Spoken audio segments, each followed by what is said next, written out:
came into being, right? And it was just a simple little germ, and it found a female germ somehow. I don't think they have female germs, but yeah. But anyway, and it became multicellular. See, it turned into something like a sponge or a clam, something like that. And then over the course of many generations, it grew fins, turned into fish, and then the fish grew legs to conquer land, and then the apes swung down from trees, turned into people. And we're the first creatures that can look back on this glorious heritage where we've come from. And not only that, but we're still evolving, and man has a great future ahead of him, because man will eventually, he'll realize that he looks inside his own heart and realize, I'm my own God. I am God. Right?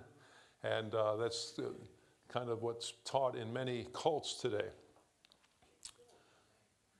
Sounds a lot like what the serpent promised Eve in the garden. You shall be as gods. So the parable is an interesting parable, isn't it? We live in a complex garden. How did that garden get here? And what is the difference between an invisible, immaterial gardener and no gardener at all? A child could answer that question. What is the answer?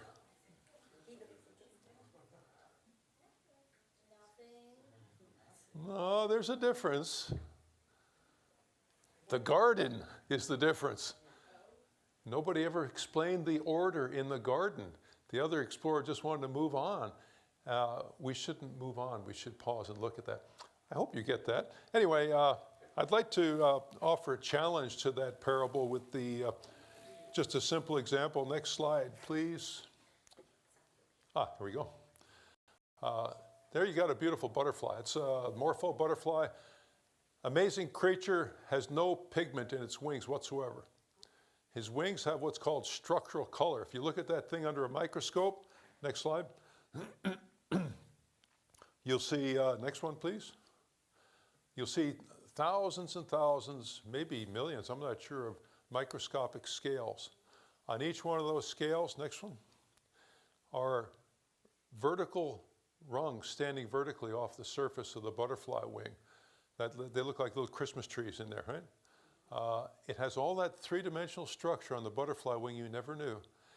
And the spacing on those rungs is so precise that when white light strikes the surface of the butterfly wing, a thing called destructive interference happens, and where all the rainbow colors of light are canceled out, and only the perfect shade of blue can escape from the surface of the butterfly wing.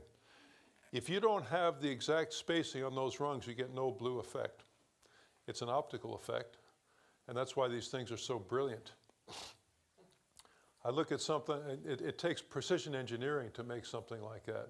I look at something like that and I say, my God, how great thou art. That not only would you make a butterfly that can reproduce and migrate thousands of miles, but you made it beautiful just for the sake of beauty. Went to such lengths to do that. Wow, it makes me cry when people want to say something like that happened by chance. All right? We're going to get to Romans 1 in just a minute. And next slide. You can even look at that under an electron microscope. That's what an actual photograph of the surface of a butterfly wing has, all that three-dimensional structure on it. Yeah. Next one. Yeah, I'd like to look at Romans chapter 1. Romans 1 is Paul's exposition of the gospel. It's more complete here than any other place in Scripture. And I'd like to just lay out the foundation of it in beginning in verse 16. Paul says, "For I'm not ashamed of the gospel, for it is the power of God for salvation, everyone who believes, to the Jew first and also to the Greek." I'd like to pause just right there and say, I'm very glad someone was not ashamed of the gospel to share it with me about 40 years ago, because I was someone who was lost. To be lost means what? It means you don't know where you came from, you don't know where you're going, you don't know where you're at. That was a pretty good description of me. I was a party animal. I was a selfish character. You wouldn't believe. I would bite your head off if somebody shared the gospel with me. But eventually, I came as a sinner to Christ. I heard the good news, and this is the good news in verse 17. "For in it, in the gospel, the righteousness of God is revealed from faith to faith, as it is written, but the righteous man shall live by faith." There's a right standing with God that's available to each and every one of us, a right standing that comes by faith. In other words, God wants to pour out his blessing upon you, but it comes by faith, right?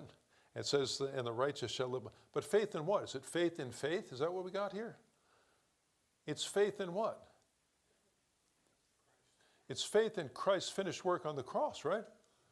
But notice something, all of Christ's work on the cross is nonsense if it's not also true that God created man in such a way that man is accountable to his creator, right? And not only that, even that's not the complete gospel until you add the fall of man, that man is fallen to such a state that he needs a redeemer, right? You got to have all three things. And when you mix it in with the fourth item that Christ is coming again, then you've got a complete gospel. You got a gospel with a sure foundation of blessed hope and all power in heaven and earth in between, right? What a story. So the righteousness of God is revealed from faith to faith, as is written, the righteous shall live by faith. You can read that another way. It can be, the righteous by faith shall live. It's perfectly permissible to do that in the Greek. At least I'm told. I'm not a Greek scholar. Verse 18. For the wrath of God, now we change gears here. Look at this. Remember, Paul's laying out the beginning of the gospel here. He's talking about the wrath of God. God's anger is revealed from heaven against all ungodliness and unrighteousness of men who suppress the truth in unrighteousness. The picture here is of people that are like a beach ball in a swimming pool. They're wanting to hold it underwater, and it's wanting to come up. And there are people who are holding it down in unrighteousness. What is it that's being held down? What is it exactly? Verse 18, for the wrath of God is revealed from heaven against all ungodliness. Okay, there we go. 18, 19, next slide. Next slide, please. I think, yeah, it should be verse 19. There we go. Because that which is known about God is evident within them, for God made it evident to them. Whatever this truth is, it's being suppressed. God has revealed it to man, right? Notice that God is the active party revealing it to man. And the context here is that all men are guilty of this crime of suppressing the truth. Verse 20, what is this truth?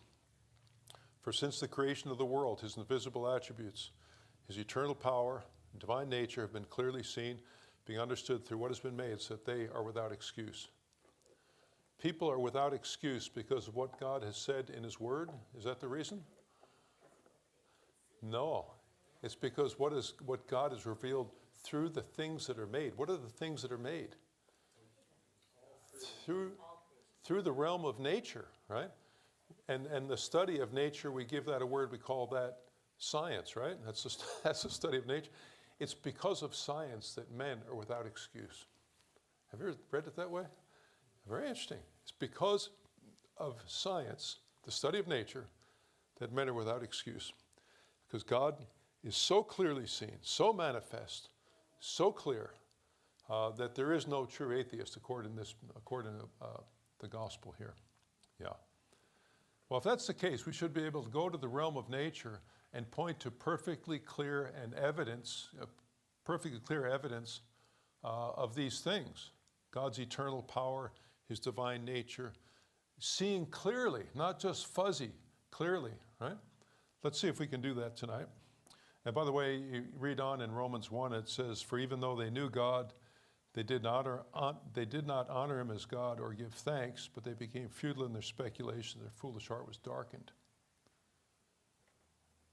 Thanklessness is the first sign of the suppression of truth. Futile speculations, darkened heart. Verse 22, next slide. Professing to be wise, they became fools and exchanged the glory of the incorruptible God for an image in the form of corruptible man, birds, four-footed animals, and crawling creatures. That refers to idolatry, nature worship, right? Worshiping the creation rather than the creator. Verse 24, therefore God gave them over in the lust of their hearts to impurity, that their bodies might be dishonored among them. For they exchanged the truth of God. We see this in our culture. We see this, right? Confusion of sexual identity. It goes on to talk about that in here.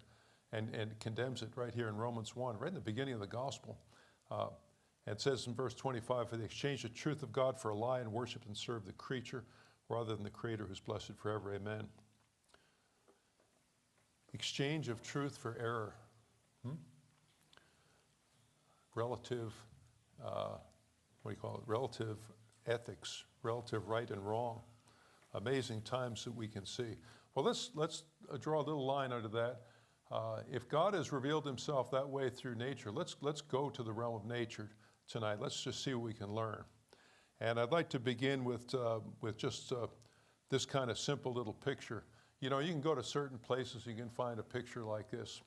It's called the Old Man on the Mountain in New Hampshire. And you can see the profile of the face there. But, you know, I can explain that profile by, you know, natural fracturing, sloughing off of certain rocks, and you can get a shape like that by time and chance, right? How about if I show you another rock that looks like this? Now that's a rock also. That's actually obsidian. It's a stone, right? How about I've got a theory for how that rock formed. Just random processes, erosion, tumbling in a stream, that kind of thing, gave it that shape. What would you say to my theory? You're way too polite here. Nonsense, right? Why? What do you see in that thing that tells you, are you religious? You're going to tell me that that thing was created or something? What kind of evidence do you see in that thing? I want to hear some specifics. Symmetrical. Huh? Symmetrical. Ooh, that's a good word, symmetrical. What else do you see in here? You see left to right symmetry, don't you? What else do you see? Chip marks where they worked it. Chip marks where apparently somebody worked. Were you there to see that person work it? Nope, but I can see what Okay. The invisible Indian is clearly seen, being understood through the thing that is made, yes. even his dexterity and, because it's tough to do that, right? Yep. And ingenuity and so on to do it. Yeah. It has angles. I'm sorry, I couldn't hear you. It has angles. Yeah, perfect angles, right? Yeah. It's even got a blunt base. You can see where it has purpose. You can see it in that thing. It's just a stone. You see how Romans 1 testifies of, in this case, a creator that was a Native American. But what's to prevent us from taking that kind of logic into the realm of biology? Did you know it's forbidden in the public schools? Thou shalt not do that. You're not supposed to talk this way in the public. And I'm just using reason. I'm not talking religion here, right? We know very well what time and chance produces. Next slide. And we know what plan and purpose produce. Yeah.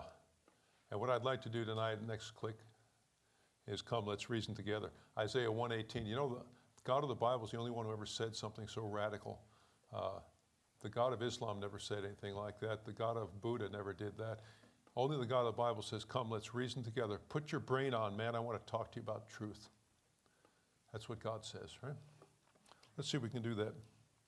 And I'd like to do that by, in an unusual way. I'd like to, I'd like to make believe that you're all, you're not people living in Manzanita, Oregon. You're freshmen going to the university for the first time. And let's say you're all raised on the farm. Some of you probably were. Yeah. Yeah. Let's. Okay.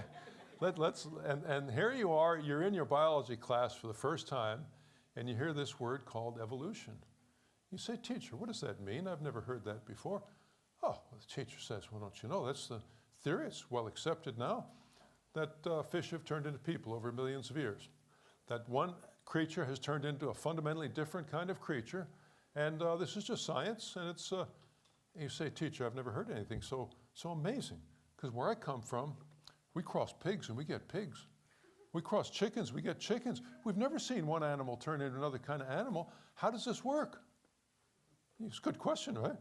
Oh, well, the teacher says you need to understand some things, right? You need to understand two things in particular: natural selection and mutation. Don't be intimidated by those words. They're very, very simple.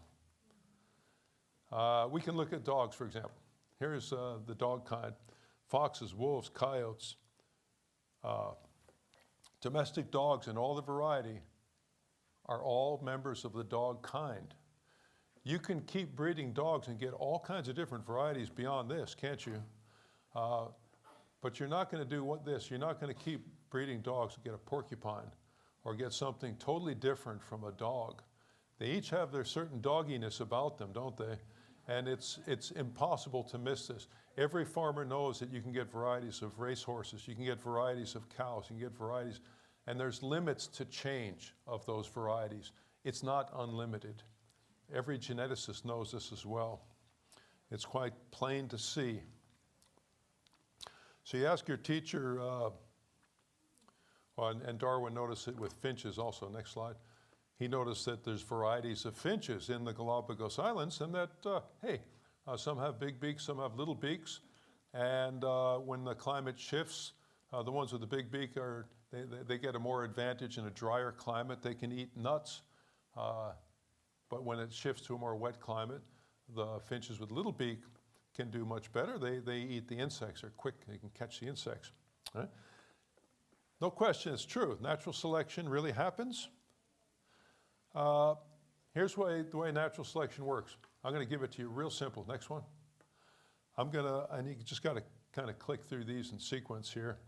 I'm going to begin with a group, just a moment. I'm going to begin with a group of domestic dogs just for fun, right? And we're going to put them in an airplane and ship them off to the Arctic. And we're going to let them out of the airplane and we're going to see what happens to them, right? Kind of mean, actually, right? And some of them are going to die out, aren't they? Watch what happens.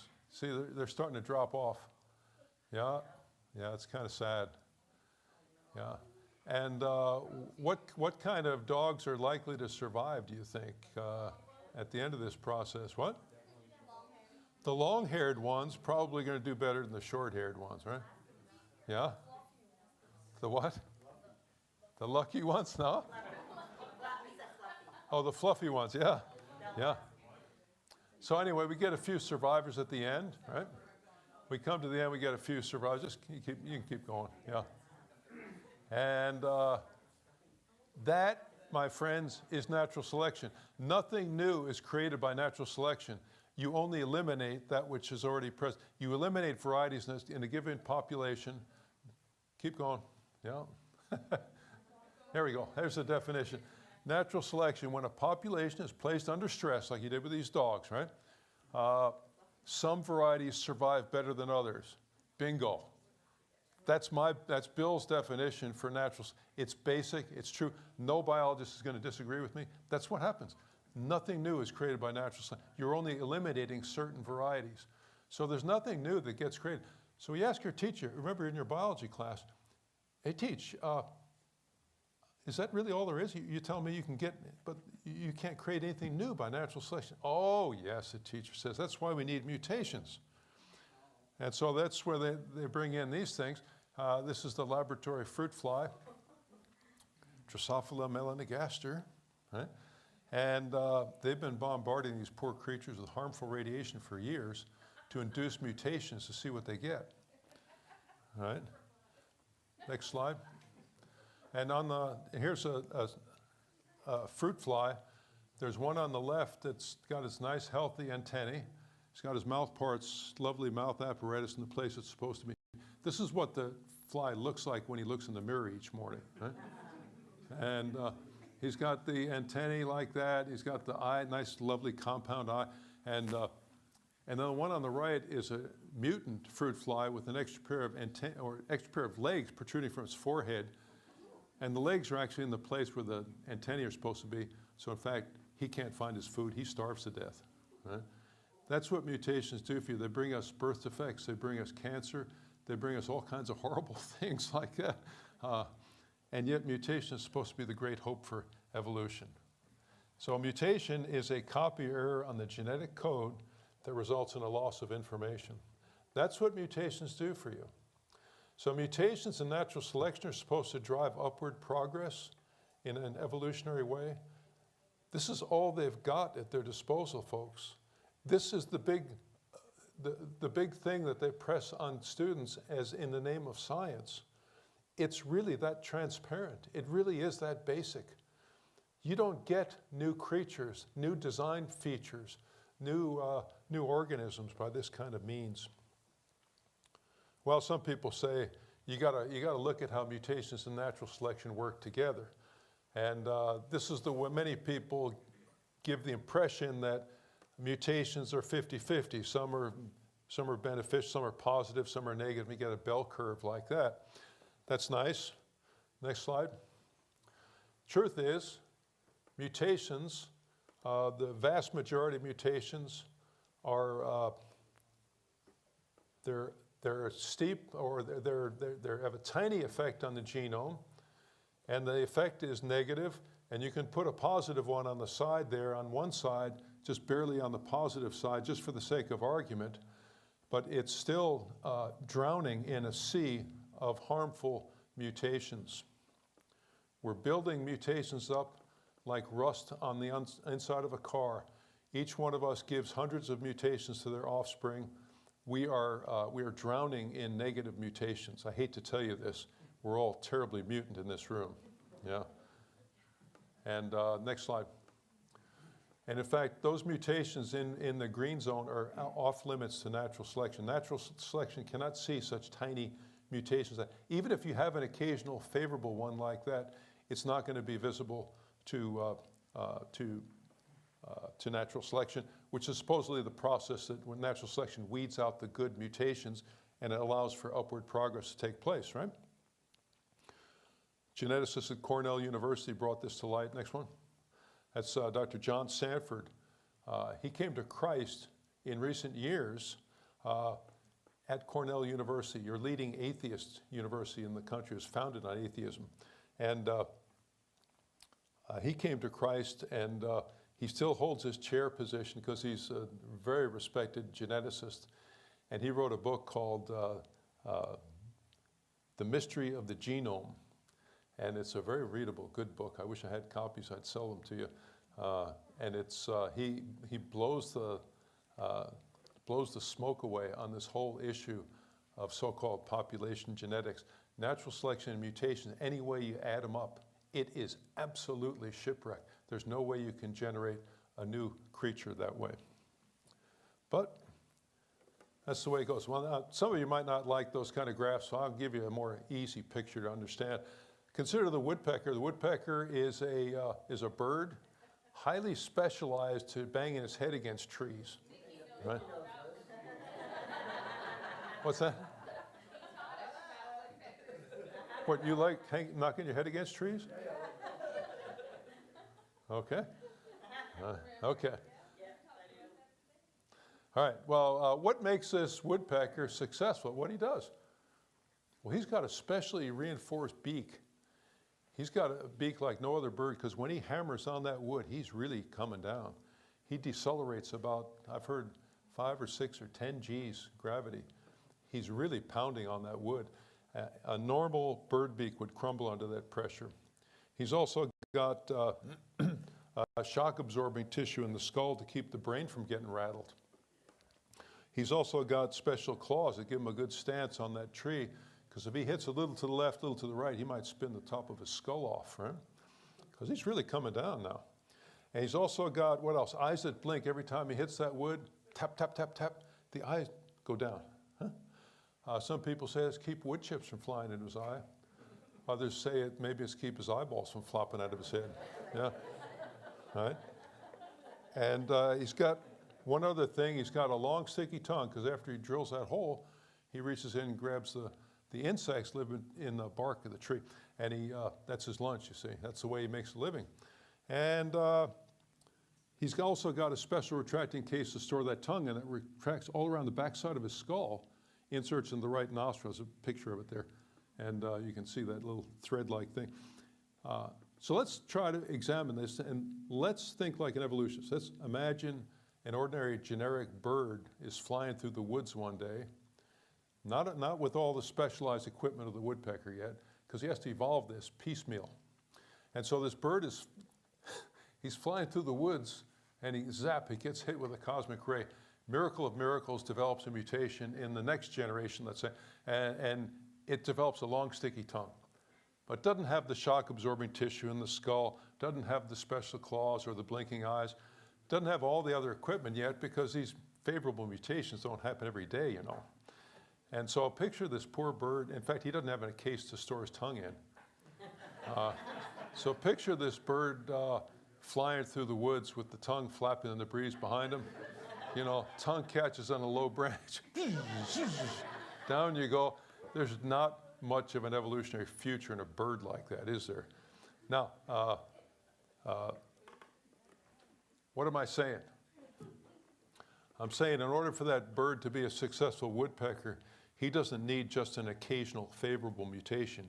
He needs the whole bag of tricks at the same time. You've got to believe in miracles to believe in that. Don't tell me the modern biologist does not believe in miracles. He just doesn't like the idea of a miracle maker, that's all. Yeah.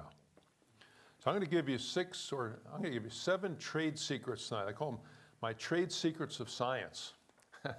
That they're secrets because nobody talks about them, huh? Trade secret number 1, I think we can say this with clarity, with pure science behind us. No credible mechanism exists for macroevolution today. Macroevolution is the large-scale evolution from, you know, from fish to people or from something like that. Well, remember you're a university student and you say, teacher, that's really kind of bleak. I thought you said this is well proven. Oh, the teacher says you need to take a geology class. So you pack up your books, you go down the hall to your next class, and there you learn about Darwin's tree of life. Next slide. Yeah, and so there's a diagram supposedly in the fossil record.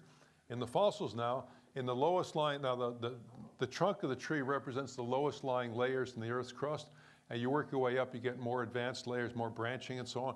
That's what it's meant to represent. And Darwin, this is his famous tree. And so you begin at the base, the protozoans and the germs are down there. And then you work your way up, you get things like starfish and clams. And then you work your way up and you get more and more advanced kind of creatures. You get to the tip top, you got apes and then humans right on the very top, right? All the branches are interconnected, meaning what? There's enough intermediate forms between these different fossil forms that we can say that evolution is pretty well established in the fossil record. That's the way it's presented, right? Let's look at that claim a little bit. In fact, most paleontologists today, they say that tree is bunk. They don't believe it anymore. Why? Because it's not a tree, it's more like a forest of trees. If you look at all the individual phyla, the major groups of organisms, like sponges and clams and chordates and arthropods and so on, you can look at the individual phyla and they're very discrete. They appear abruptly in the fossil record in what's called the, next slide please. I'm sorry, yeah, there's your forest of trees, right? It's not really a forest, it's kind of a very simplified forest, right?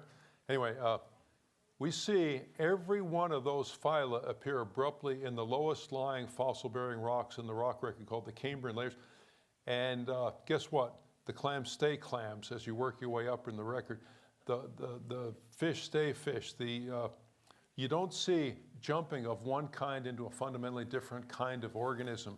It appears as if all the phyla appeared abruptly and there's very little change that's happened within them since that time. This is recognized by all the scientific community. It's called the Cambrian Explosion of life, right? Next slide. And your dishonest textbooks, they'll do things like put dashed lines underneath that to indicate as if there was a common ancestor for all those things, but they just have to dash those lines if they're honest. Sometimes they actually draw them in, which is really bad. But the Cambrian explosion is a great, great mystery to the scientists. At the level of the phylum, do we see evolution? Absolutely not. In the layers underneath that are colored red there, those layers underneath, the very places where you'd expect fossils to show their intermediate stages of one changing into another, the very place you'd expect to see that, it's absolutely missing, and this is acknowledged by all the leaders, all the leading paleontologists. So at the phylum level, we don't see evolution going on. Next slide, please. Yeah, go ahead. So it's quite a difference, next one, between the theory and fact. theory says you'd expect a gradual increase of the phyla over time. In reality, we see an abrupt appearance of all the major phyla, and then actually extinction of some since that time. Next slide. Now, if you go to England, they're going to say, well, we really don't see evolution at the phyla level. We see it at the species level. Oh, really? At the species? Well, let's look at some of these cliffs, the famous cliffs in England where they got these ammonites. Next slide. Yeah, they actually find some pretty big ones there. That's called an ammonite. It's a swimming creature that lived in the ocean, they think. And they're extinct today. Extinction is no problem. That happens today. Next slide. And go ahead up the succession. See, a succession, you can find one layer that's typified by one ammonite, another layer that's typified by another ammonite. And you know, you can go down the beach and you can find the same sequence. Down further, miles down the beach, you can find the same sequence. And they say, look at that. We see evolution happening from ammonite to ammonite, one species changing to another. But notice you begin with an ammonite and you end with an ammonite. Where do you go to see a place where you're turning an ammonite into a non-ammonite stepwise and stage-wise? If something like that existed, I might be persuaded of evolution. But we see nothing like that in the fossil record.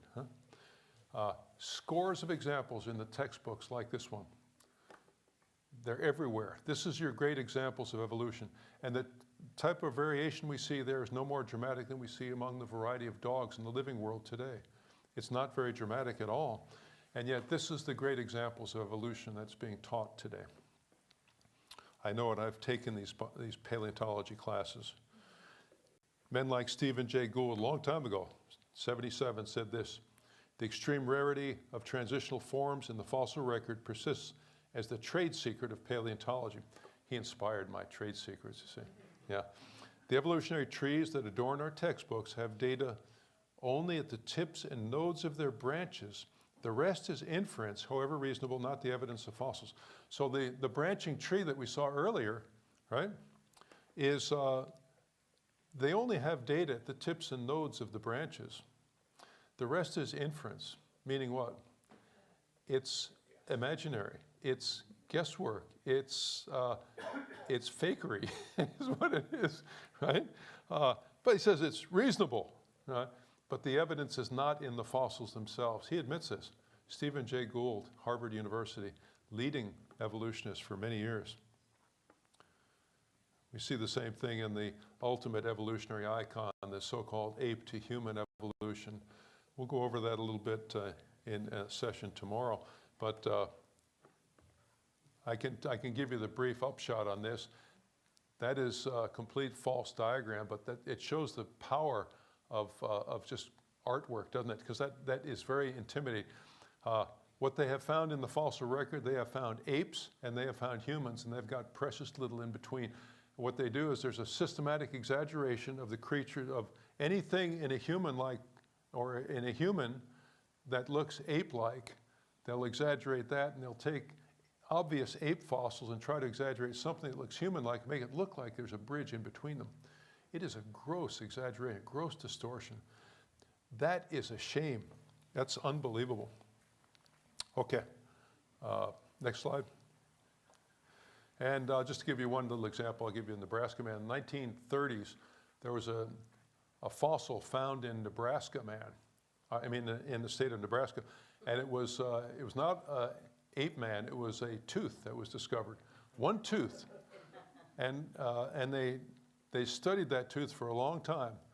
And they figured out what kind of skull the tooth must have belonged to and what kind of skeleton it attached to. And then they put some meat on him and gave him some hair. And they also, apparently that's his wife in the background there. Looks like she's preparing dinner or something, I don't know. And all that based on a tooth, huh? Yeah. It was 10 years later. This was taken as very serious evidence in the 1930s. Don't laugh at me. This was taken very seriously. And they found out what that actually was. They found the skeleton that actually did belong to. It wasn't an ape, it wasn't a human, it was a pig's tooth that fooled the scientists for 10 years, right? I bring that up not to say that evolutionists are out to hoodwink the public or they're devious. No, I don't believe that for a second. But I will say this, they're so desperate to lay hold of anything that looks like it may support their ape to human story that they'll lay hold on something as foolish as that. That's the nature of this thing. Next slide, please. So I want to just end that with trade secret number 2. The fossil record has not yielded those so-called missing links that were once expected by evolutionists, not by a long shot. It's amazing to me that not only in the present world we don't see this kind of variation. In the past, when we look at the fossil record, those layers in the ancient rock record, they don't seem to show it either. Well, so we bring this to the attention of our prof, and professor says, well, you need to take the next class, and that is your geologic ages class, your geochronology class. And that's where you're really going to get the goods, huh? And so you pack up your books, you go down there. Next slide, please. And we're taught that these kind of diagrams, right? You look at these things, you can put a chicken to sleep reading this, right? You know, you got all this is neatly calibrated. Go ahead, hit the button. Yeah. And you got, hit it again. How are those ages? It's all neatly calibrated in terms of age. Next one. Oh, do we have orange lettering backwards? That didn't come through, huh? Okay, but all those layers are neatly calibrated in terms of hundreds of millions of years for each layer, right? How'd they get those numbers anyway? 516 million, 13.6 million. How did it all sounds so precise, it must be correct, right? Yes. Well, here's how they do it. It's called radioisotope dating. Here's a rock there, okay? Now, let's say I want to date that rock. How do I date a rock? I was waiting. Okay.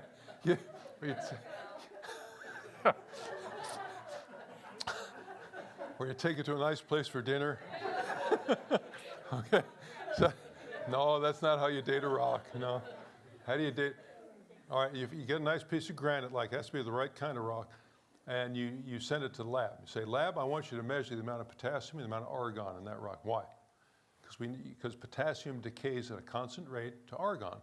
And if you measure the two, and if you assume there was no argon at the beginning when the rock first solidified, and if you assume that the rate of decay has always been constant, and if you assume that, that there was a couple other things, then the rock is umpty-ump millions of years in age.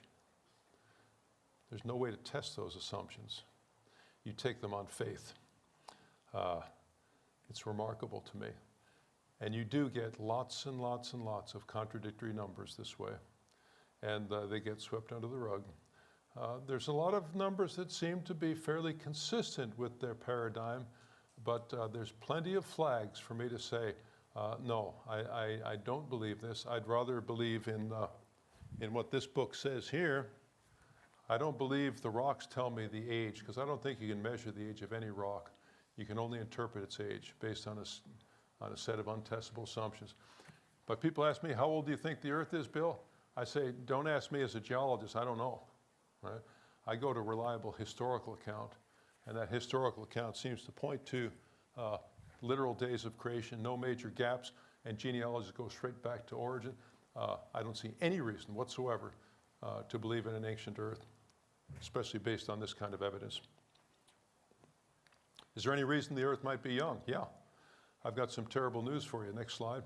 Oh, I'm sorry. There we go. We got the potassium decaying to argon there. Assumptions required, right? If you're taking notes, these are good things to hang on to, guys. Yeah. Is there any reason to believe the Earth is young? Much younger than millions of years old? Yeah, I've got some bad news for you. That's a picture of the ocean there. And next slide. The oceans are getting more salty with time. Yeah. And how are they getting more salty? Well, the rivers keep adding water to the oceans, right? And they're taking a little bit of salt from the mountains each time, and they're dumping it in the oceans. And when the water evaporates out of the oceans, floats over the mountains, falls as rain, rain drains down the rivers, it's 100% distilled water when it goes up over the continents. But when it drains down, it's adding a little bit of salt to the oceans each time. You've got a one-way conveyor belt that's hauling salt to the oceans, all right? How let's put it this way. How salty should those oceans be if they're really 2 billion years in age, which is the standard number they give, right? How salty should it be? It should be salty enough to pickle all the whales and clams and porpoises. They should be completely dead. It should be a dead sea, and it looks to me to be very alive. Huh? You cannot have an ocean that's very, very ancient in this kind of a world. Same thing goes, next slide. Same thing goes for the sediment that gets dumped into the oceans each year. The continents are draining rock. They're draining dirt from the continents, or from the landmass, and dumping it into the oceans. The amount that's being dumped is about 27 billion tons of mud are added each year. That Mississippi River is brown. It's not because of pollution. It's just draining the continents and wearing them down. Same thing with the Amazon River, the brown river. And it transports that dirt to the ocean, piles up in these areas called deltas.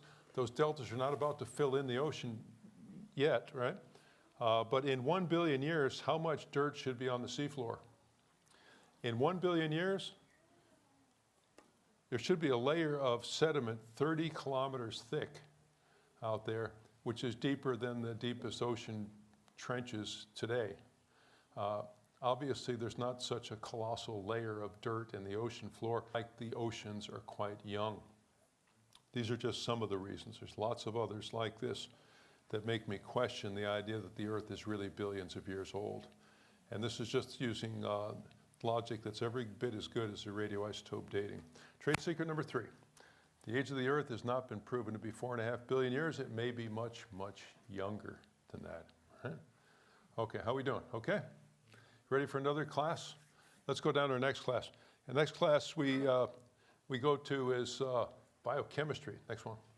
And we learned about Louis Pasteur. Louis was the guy who proved that spontaneous generation is nonsense. You cannot get life from non-life.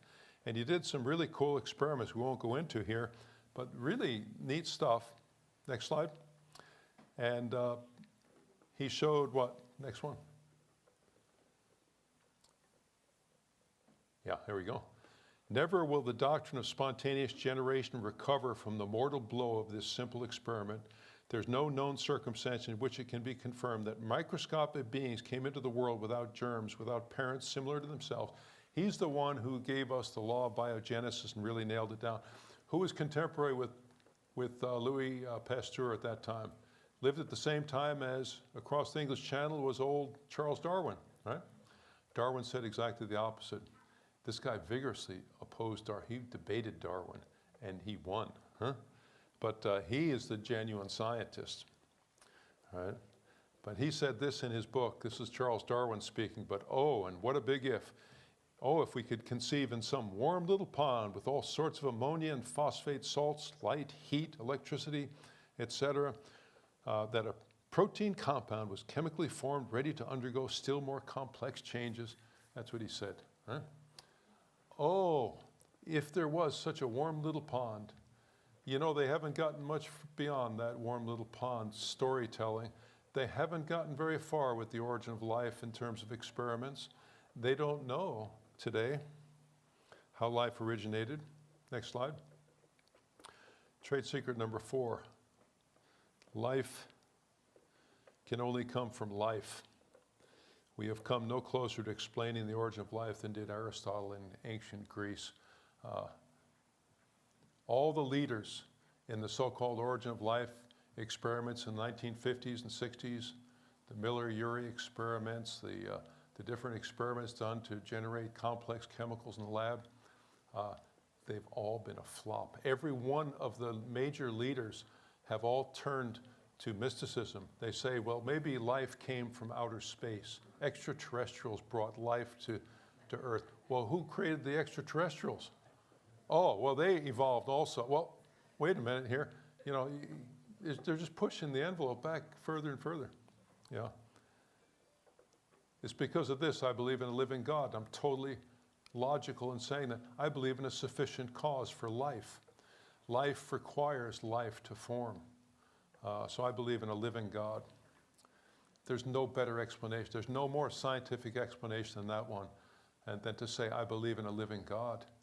And he gave me life biologically, and then that wasn't good enough. He gave me spiritual life as well. Freedom to love other people. Next slide. Well, we pack up our books, we go to our next class. We only got 7 of these, so hang in with me now. All right. Now don't laugh. This is in a college level textbook. That's actually a picture opening a chapter in a physics textbook, and you learn about Humpty Dumpty. Now, Humpty was what? He was the Eggman who lived on the wall, right? And he fell off, and he went from a state of order to disorder very quickly. To go in the opposite direction was what? Oh, what a terrible job. King's horses, king's men couldn't put Humpty together again, right? That actually illustrates a basic principle, basic law of physics that you never hear about in your classroom today. Second law of thermodynamics. There's a tendency to go one way, but not the other. There's a tendency towards disorder all around us, isn't there? You buy a new car, does it get more shiny with time? Does your room get spontaneously ordered or disordered if you just leave it alone? Huh? No, you kids, you know this, right? Your mom tells you, put the socks in the drawer, put the trash in the bin, right? You have to interfere with the natural system to generate order, don't you, right? Ordered systems do not happen by chance, do they? Next slide. There's a scientist named Ludwig Boltzmann, the 1800s. He said this. He said, you give me a box of white and black marbles, you put all the black marbles on one side, all the white on the other, shake the box. How long is it going to take before you get a disordered mixture of black and white marbles? Not very long, right? How long would you have to keep shaking that box to get all the black on one side, all the white on the other? You'd be shaking for a long time, wouldn't you? He said that illustrates the second law of thermodynamics at the atomic level. He's a sophisticated physicist, right? At the atomic level, it's exactly what's happening, right? Don't tell me that doesn't apply to the origin of life and the origin of species and all that stuff. It does apply. It's really basic. The second law of thermodynamics is a big problem. Next one. Science predicts that machines go from order to disorder, and they do. The opposite never happens, does it?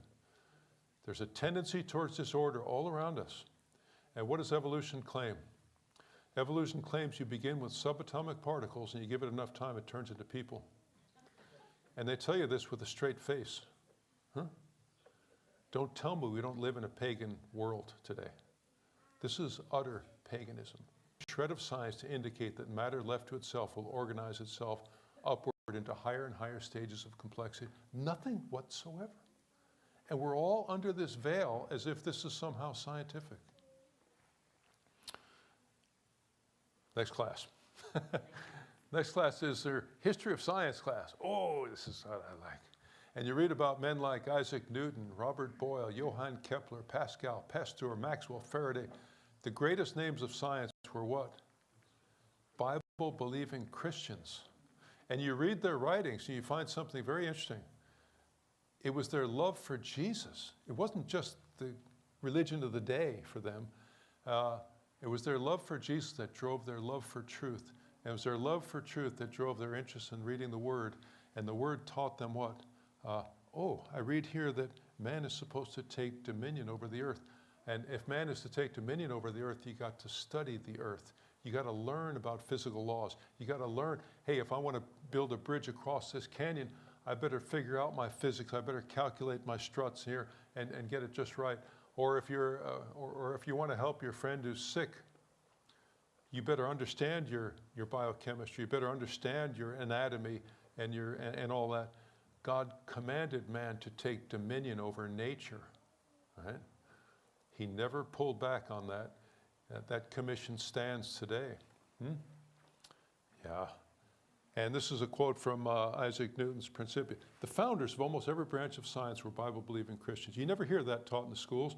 And this is from Isaac. He says, all sound and true philosophy, that's the word for science back then, is founded on the appearance of things, the appearances, right?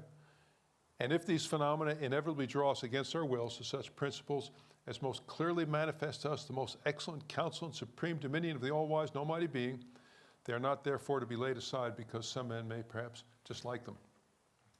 Scientists were a little more courageous back then than they are today.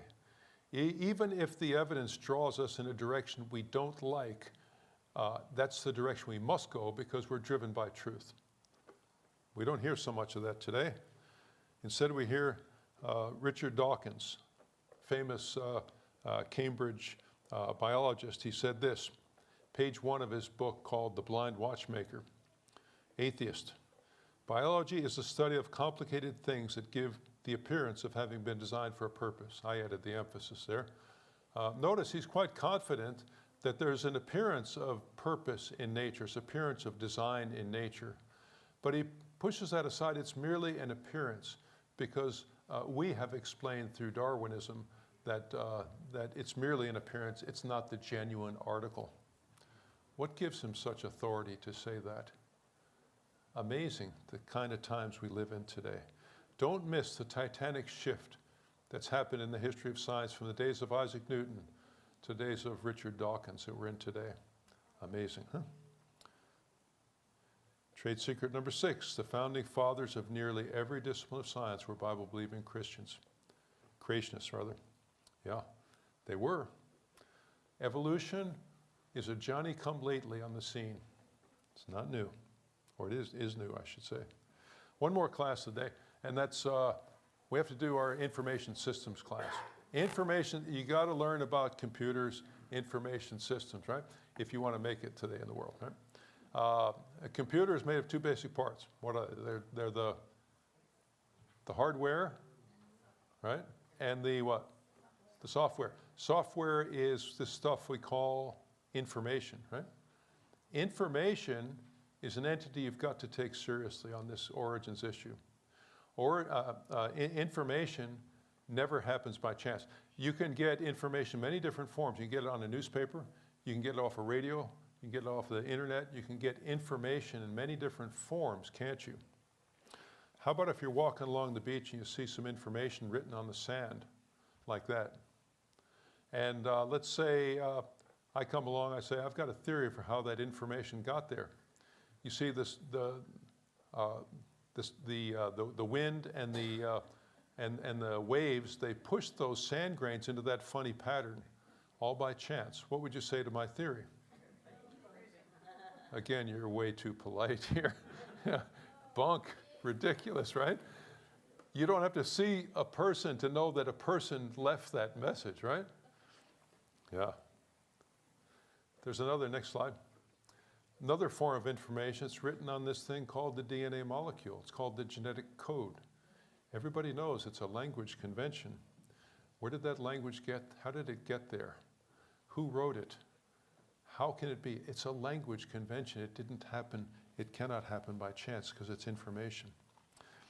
You know, there's a scientist, he's passed away now, named Carl Sagan, and he used to say we need to build more of these radio telescopes.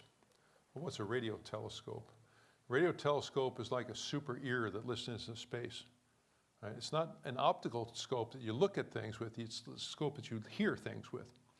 And he was waiting to get any kind of coded information coming from space, because if he got coded information from space, he would know that it must have come from an intelligent being. Notice he made the connection between intelligence and information, right? And yet Carl Sagan would look at that DNA molecule and he would say, oh, no intelligence there, that happened by chance. He was waiting to hear information of exactly the same sort coming in from space, and he'd look at that DNA molecule, which has got gobs of information on it. It's just a super microchip of information. And he would say, oh, that happened by time and chance, no information there. That man was a hypocrite. He was a hypocrite, no question. I have no problem saying that out loud, because that's exactly what he wanted. He had a double standard. He didn't like the idea that the information on that genetic code, which is he's got written on every cell in his body, he didn't like to admit that he was accountable to the writer of that code. He didn't want to admit that, and so he suppressed the truth in unrighteousness, just exactly what it says in Romans 1. Information demands, next slide, an intelligent source. the information that's written on that DNA molecule doesn't just suggest there's a creator, it demands it. You have to deny all of information theory to say that that thing happened by time and chance.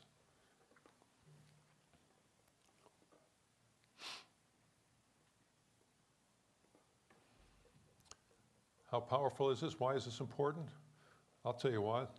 Every now and then somebody gets changed by its life-changing message. It was for this man, Anthony Flew. Anthony Flew is the author of the parable I shared with you at the beginning. He wrote textbooks on evolution, lived in Scotland, passed away now. But look at what he said. In his later years, I have been persuaded that it is simply out of the question that the first living matter evolved out of dead matter and then developed into an extraordinarily complicated creature. And it was the information argument on that genetic code that whacked him. There isn't a stronger single evidence than that one for the existence of God, in my opinion, if you're using science, that is. If you're using science, the information content of that DNA molecule is amazing. Trade secret number 7, coded information never happens by chance. It's always the product of intelligence. We know these things. These are trade secrets. I've given you 7 of them tonight. How come you never hear these things talked about in public? Are they that complicated? They're not complicated. They're simple. Mutations and natural selection do not add up to progress. Information demands an intelligent source. The fossil record doesn't supply those in-between forms. They're just not there. We've looked at the Morpho Butterfly. Beauty made all around us, huh? We know what time and chance produces. We know what plan and purpose produce. And we know what the Word of God says. I read it again. God's wrath is revealed from heaven against all ungodliness and unrighteousness of men who suppress the truth and unrighteousness. God's angry at this. He doesn't like it. No man is going to go before God at the end time and say, you know, God, if only you would have given me more evidence for your existence, I would have believed in you. He's not going to give you anymore. He's given you all he can give. Verse 20, for since the creation of the world, his invisible attributes, his eternal power, and divine nature have been clearly seen, being understood through what has been made, so that they are without excuse. What a testimony, huh? Next slide. I'll show you the dilemma here. Next one. We've got a dilemma here, don't we? That man is on one side of a mountain like that. Man is living on this mountain over there, right? And there's a mountain on the other side, and that says God on it, right? And you know what? Each and every one of us, we can say that I am unholy, but the one on that other mountain over there, God, is a holy God. And I'm in a dilemma, I'm in a fix, because I can't get there. I'd like to be holy, but I can't get there. How do I do it? You can't do it, that's the answer. Next slide. It says this in the Bible, okay, a Bible verse. Behold, the Lord's hand is not so short that it cannot save, neither is his ear dull that it cannot hear, but your iniquities have made a separation between you and your God, and your sins have hidden his face from you so that he does not hear. You have made the separation, not God. You have made a separation between God and you. But look at what it says in Romans 5:8. But God demonstrates his own love toward us in that while we were yet sinners, Christ died for us. Next slide. So Jesus Christ becomes the bridge to connect unholy man with a holy God, and to have clean, pure fellowship that satisfies the law of God and satisfies the justice of God and satisfies the love of God. Jesus, or God the Father, I should say, poured out his full wrath on his Son. You don't have to deal with it.